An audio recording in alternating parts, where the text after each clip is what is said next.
আসসালামু আলাইকুম আমার ভাই বোনেরা, কেমন আছেন আপনারা সবাই? আমি তো আলহামদুলিল্লাহ ভালো আছি। তো আজকে আবারও আসলাম দুইটা সিম্পল রান্না নিয়ে। তো একদম সিম্পল। এটা আমি চিকেনের নিবলেট অল্প কয়েক টুকরা রান্না করব, আর তিতা কেরেলা আলু একটা দিয়ে ভাজা করব। তো দেখুন আপনারা আমি কিভাবে ভাজা করি। তো আমি হাঁড়িতে তেল দিয়ে দিয়েছি আমার পরিমাণ মতো, পানের মধ্যেও আমি দিয়ে দিয়েছি আমার পরিমাণ মতো। তো চিকেনগুলো আমি ম্যারিনেট করে রেখে দিয়েছি। এই যে অল্প একটু রাঁধতেছি এই নিবলেটগুলা।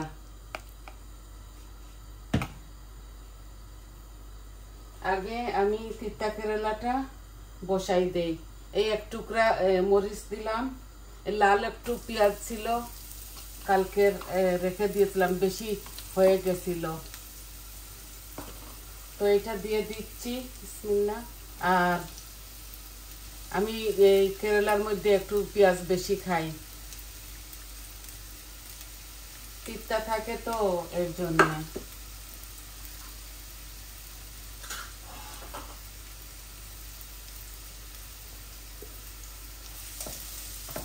আমি লবণ একটু পরে দেব। এই একসাথে আমি তিতা কেরালাটাও ঢেলে দিব।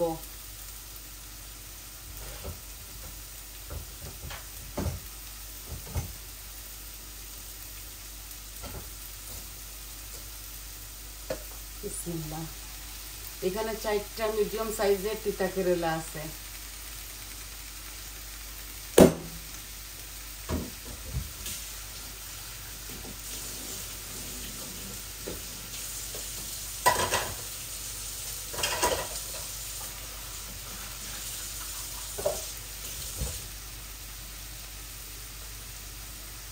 একটা শুকনা মরিচ দিয়েছি, আর পেঁয়াজ দিয়েছি।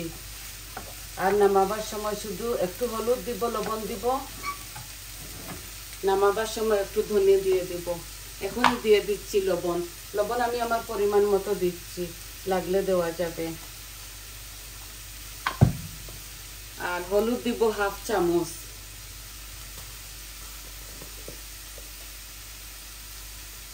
এই যে এই একসাথে ভাজা ভাজা হয়ে যাবে। এই তিতা কেরালাটা ভাজতে অনেকটা সময় লেগে যাবে, এর জন্য আমি একসাথে দিয়ে দিয়েছি। এখন আমার তেলটা গরম হয়ে গেছে চিকেনের। এই আমি শুকনা উপকরণগুলো দিয়ে দিচ্ছি। এখানে তেজপাতা, দারচিনি, এলাচি, মুড়ি, জিরা, মেথি আছে। বিসমিল্লাহ।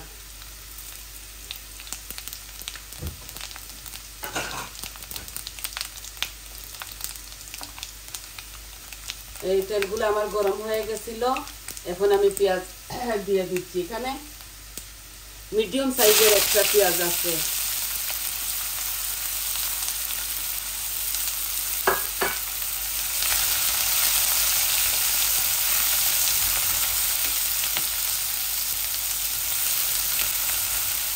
পেঁয়াজগুলো ভাজা ভাজা হয়ে যাক।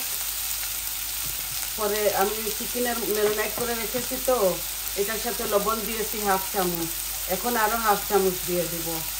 আর তিতা কেরালাটা এইভাবে ভাজা ভাজা হোক। আমি এগুলো ঢাকবো না, তিতা কেরালাটা আমি ঢাকবো না, এইভাবে হোক আস্তে আস্তে। আর চিকেনটা আমি পালং শাক দিয়ে ভুনা করব।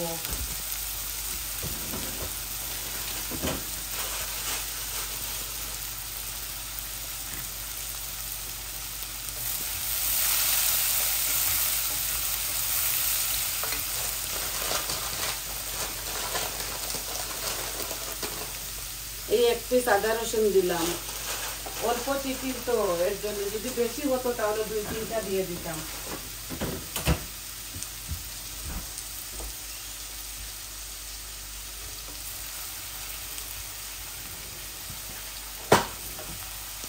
এগুলো একটু সিম্পল রান্না, আমি এগুলা আমাদের নিজেদের জন্যই রান্না বাড়া করতেছি।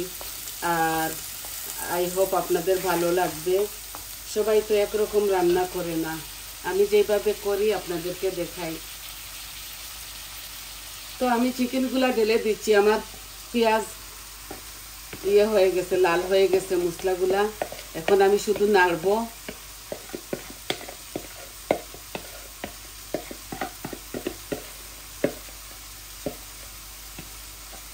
অল্প একটু তেলও দিয়েছিলাম মাখানোর সময়।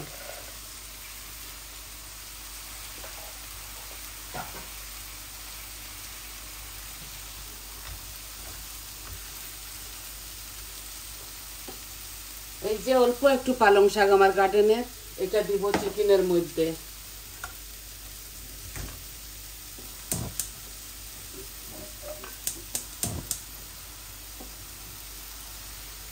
একটু চিকেনটা ভাজা ভাজা হয়ে যাক, তারপর আমি পালং শাকটা দিয়ে দেব। পালং শাক দিয়ে রান্না করব, তো এর জন্য বেশি পেঁয়াজ দেই নাই, আমি নর্মাল দিয়েছি। একটা মিডিয়াম সাইজের পেঁয়াজ দিয়েছি, এক টুকরা আদা রসুন দিয়েছি।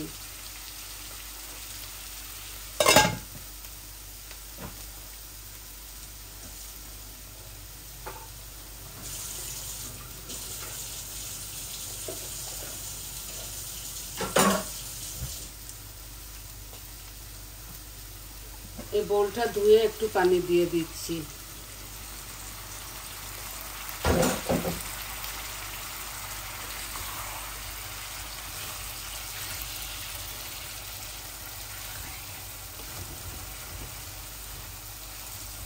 ছেলেটা একবারই খায়, ওই জন্য বড় বড় মশলা আমি বান্ধি না, অল্প করে রান্ধি। আরো তরকারি অনেকটা আছে ঘরের মধ্যে।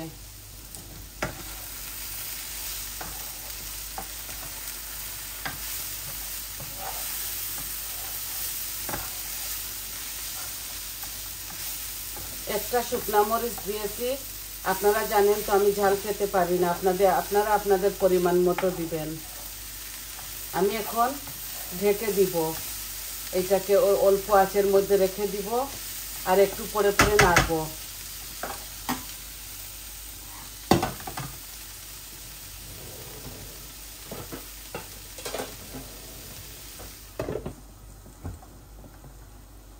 একটু সময় নিয়ে ভাজতে হবে কেরালাটা।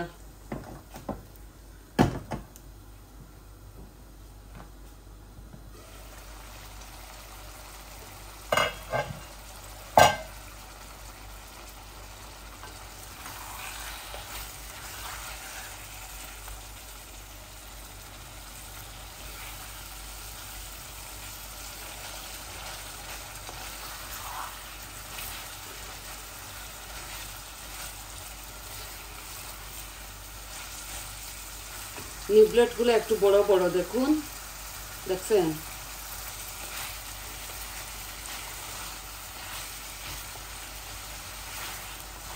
এখানে 8-9 পিস আছে।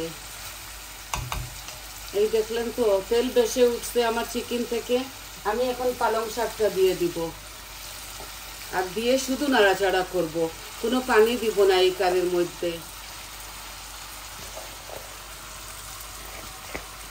অনেকটা পালং শাক আমি রোপণ করেছি, পালং শাক বেশি ভালোবাসি তো তাই।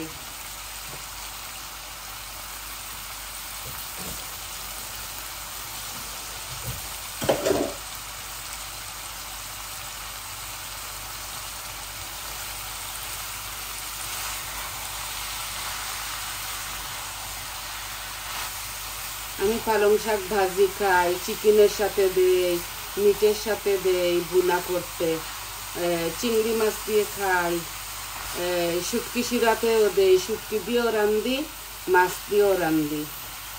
সব কিছুর সাথে অল্প অল্প পালং শাক যায়। আপনাদেরকে কি শেখাবো ভাই, আপনারা তো সব কিছুই পারেন, বাচ্চাদের একটু হেল্প হবে তাই দেখাই।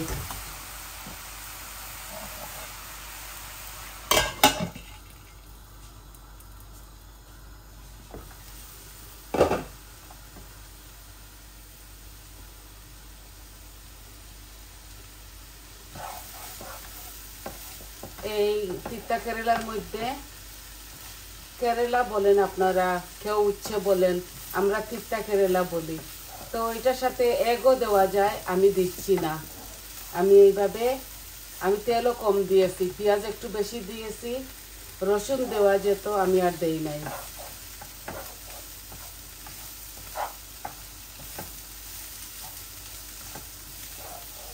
এইভাবে ভেজে ফেলবো আর এগুলাকে ভালো করে টানাবো।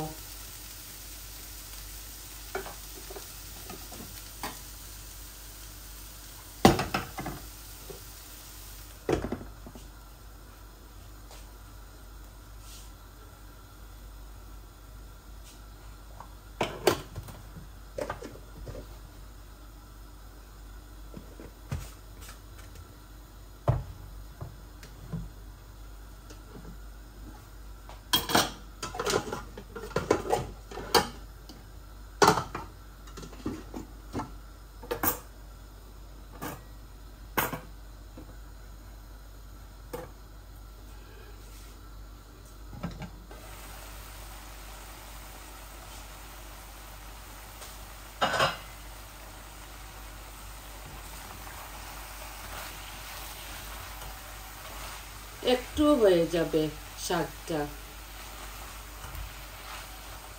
আমি আমার পরিমাণ মতো সব মরিচ মশলা দিয়েছি।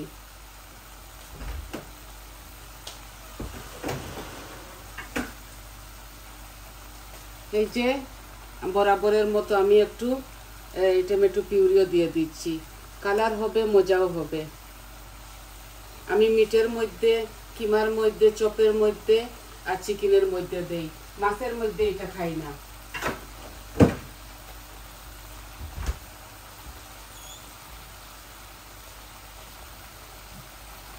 দেখছেন পালং শাক থেকে শুধু পানি বের হবে।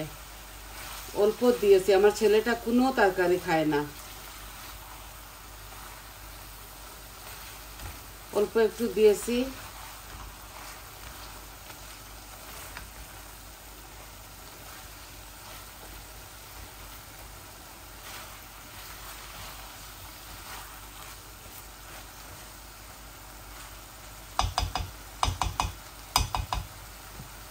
হাঁসের ডিম রান্না করেছিলাম কালকে, শুধু আমি আর বৌমা খেয়েছি।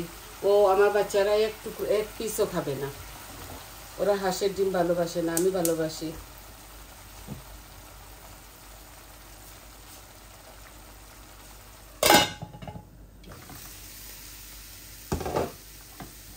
একদিন পর পর আমাদের রাখতে হয়।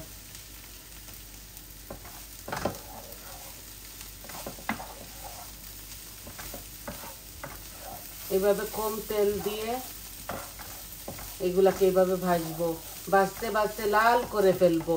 অনেকটা সময় লেগে যাবে এইগুলা হতে হতে। আর চিকেনের আমি আঁচটাও কমে ফেলবো, কোনো পানি দেব না, তো এই পালং শাকের পানি হয়ে যাবে। দেখছেন পানি উঠতেছে।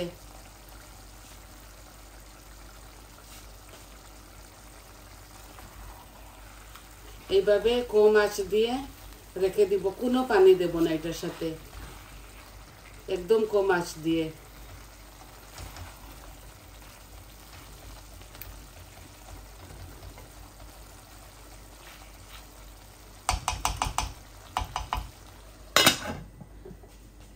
এই যে ধনেপাতা কাটা আছে, নামাবার সময় দিয়ে দিব।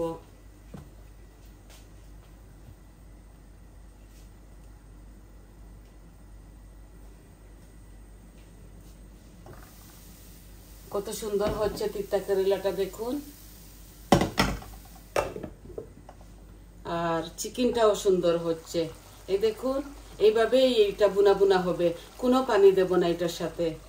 তো আপনাদেরকে এতটুকুই দেখাবার ছিল। আমি আমার ভিডিওটা বড় করতেছি না। এই দুটোটা কারি হতে হতে আরো 10 মিনিট লাগবে। অলরেডি 15 মিনিট হয়ে গেছে। তো এইভাবেই বসাইলাম। প্রথমে আমরা সবকিছু কেটে কুটে ধুয়ে পরিষ্কার করে আপনাদের মাঝে নিয়ে আসি, শুধু দেখানোটা যে কিভাবে রান্না বাড়া করি, কিভাবে খাই আমরা। তো এই ছিল সিম্পল দুইটা রান্না, এগুলো আস্তে আস্তে হোক। আর আজকে আমার এতটুকু আপনাদেরকে দেখাবার ছিল। সবাই ভালো থাকুন, সুস্থ থাকুন, আমার পাশে থাকুন। আমার চ্যানেলটাকে সাবস্ক্রাইব করবেন, লাইক দিবেন আর কমেন্ট দিবেন আপনাদের কেমন লাগলো। তো সবাই ভালো থাকুন, আজকে এই পর্যন্ত আসি। আসসালামু আলাইকুম।